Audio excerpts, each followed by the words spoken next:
ہمشا نے آخرکار بلال عبداللہ سے اپنی محبت کا اظہار کر ہی دیا۔ وہ بلال عبداللہ سے کہتی ہے کہ میں آپ سے بہت محبت کرتی ہوں۔ بلال عبداللہ نے چونک کر ایک بار سنا تو صحیح، پھر کھلکھلا کر ہنسنے لگا اور بہت زوردار قہقہہ لگانے لگا۔ اسے لگا کہ ہمشا اس کا دل بہلانے کے لیے مذاق کر رہی ہے۔ تبھی تو ہمشا جب دیکھتی ہے کہ بلال عبداللہ نے اس کے اظہار محبت کو سیریس نہیں لیا اور قہقہہ لگا کر اس کی فیلنگز کا مذاق اڑا رہا ہے، تو وہ رونے لگی اور بلال عبداللہ سے ناراض ہو جاتی ہے اور وہاں سے جانے لگتی ہے۔ تو بلال عبداللہ کہتا ہے کہ تم ناراض کیوں ہو گئی ہو اور آخر اس ناراضگی کی کیا وجہ ہے کہ تم ناراض ہو کے جانے لگی ہو؟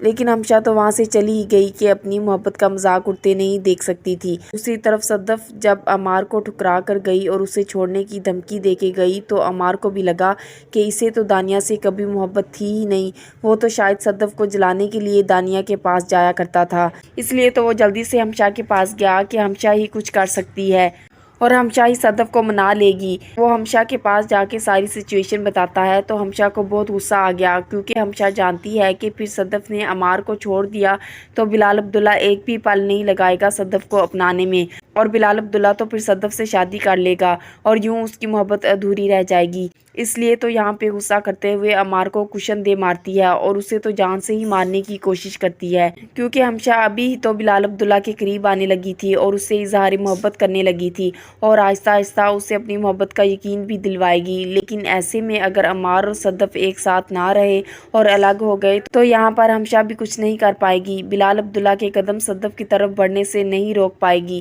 تو دوسری طرف جو صدف کافی غصے میں ہے، اب تو عمار کے ساتھ رہنا ہی نہیں چاہتی اور دل ہی دل میں یہ رشتہ ختم کر چکی ہے، اس لیے تو وہ اب اپنی ماں کے گھر جانے لگی اور جاتے جاتے راستے میں غصے میں اپنی منہ دکھائی کی انگوٹھی بھی اتار کے پھینک دی اور آدھی رات کو ماں کے گھر جا پہنچی۔ تو ماں جب دروازہ کھولتی ہے صدف کو اپنے سامنے دیکھ کے بکھلا سی جاتی ہے اور پوچھتی ہے کہ سب خیریت تو ہے؟ تم آدھی رات کو یہاں؟ تو اب یہاں پر صدف ماں کو سب کچھ بتا دے گی اور کچھ بھی نہیں چھپائے گی۔ صدف کی ماں تو چونک کر رہ جاتی ہے اور کہتی ہے کہ تم نے تو اسے ایک اچھا انسان سمجھ کر شادی کی تھی نا، اور بلال عبداللہ کو تو تم بہت ہی غلط سمجھتی رہی، تو پھر کیا تمہارا اندازہ غلط نکلا؟ اور کیا بلال عبداللہ صحیح انسان تھا اور عمار ہی ویسا ہے جیسا کہ تم بلال عبداللہ کو سمجھتی تھی؟ صدف تو ماں کے کسی سوال کا جواب نہیں دے پائے گی اور چپ چاپ اپنا بیگ اٹھائے اپنے کمرے میں چلی جائے گی اور کمرے میں بیٹھ کر بے ساختہ رونے لگتی ہے اور کافی پریشان ہوتی ہے اور سوچتی ہے کہ کیا واقعی اس نے اپنی زندگی کا اتنا بڑا فیصلہ کتنی آسانی سے اور کتنا برا کیا، اور اب وہ یہاں چاہ کر بھی اپنی قسمت کو بدل نہیں پا رہی، لیکن اب وہ عمار سے خلا ضرور لے لے گی۔ دوسری طرف عمار کو جب اپنی سب غلطیوں کا احساس ہونے لگتا ہے تو وہ صدف سے معافی مانگنے صدف کے پاس آ جاتا ہے۔